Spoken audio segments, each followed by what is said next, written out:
want to do is bring this physical experience of music, the energy, the impact that you get at a concert or a club into the real world, where you can have it everywhere and anytime you want.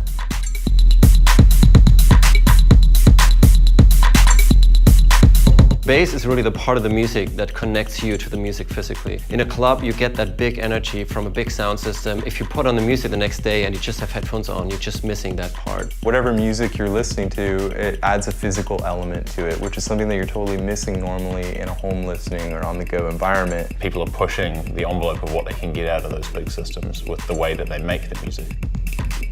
When we put the bass on someone's arm and we turn on the music, and as soon as the beat kicks in, they have this big smile on their face because it really pulls you into the music. You listen to it, but you can also feel it in your body. Nice. It's just so intense. This song is going like more and more aggressive, sort of, on the bass, and you wouldn't think that, at the same pace and at the, the same intensity that the basslet would be able to match it, but it is. It's pretty rad. So I can feel the kick drum, which is nice, and then like when the sustained bass notes come in, it's just like. And I think that's really the power of it, is the ability to get that tactile, physical immersion that you get with like sub bass. And yeah, in the end, it was just fun. I didn't want to take it off,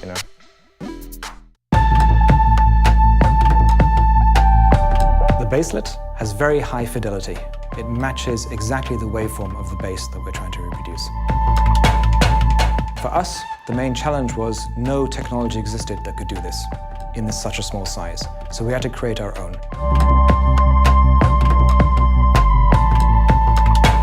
You can differentiate between this melodic bass line and hard kicks. So even if the music is a melody and a kick in between, you can feel the difference. The drums, you can actually kind of feel them. Like toms and kick and stuff, I felt a bit more like I was in the room with it. Inside the basslet is amazing technology. We've built our own haptic engine, which takes up roughly half the space. We've got the other half, which is battery, to give a really long playtime. And we've managed to squeeze the electronics around the battery and the haptic engine.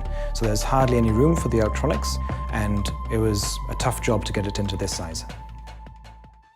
The basslet is really designed as an everyday companion. You can hook it up to a smartphone, to a computer, you can hook it up to a laptop or a VR headset. You can really use it with anything that you would use for listening to music, for playing games or watching movies. The basslet's designed to be really easy to use. You just plug and play, basically. There's no app to load, there's no software to configure. Ideally, in the morning you leave the house, you put it on, you put in your headphones. When you commute to work, when you're at work, whenever you want to listen to music out and about, I think that's when the basslet comes in. Bass actually has a really powerful energizing impact on you. And I think it's going to be great when you're out about jogging or doing sports, that it really elevates you, it kind of activates you and keeps you going. One of the cool things about the basslet is that it hooks up to anything that has a headphone output. And so what I tried right away is hooking up to a synthesizer, and you play a bass line and suddenly you have that physical impact of bass. You can feel the beats of the music you're creating. And if you're a DJ, you can also use the basslet to get a sense of how the music will feel on a big sound system in a club. As well as for music lovers, I'm really making the basslet for myself. I want to use it every day, and we're already at this stage, and I'm really, really happy with that. Music is certainly the most important content in people's lives. So whatever chance I have to make that experience better, I'm gonna use it, I'm gonna jump on it. I wouldn't take it off, to be honest.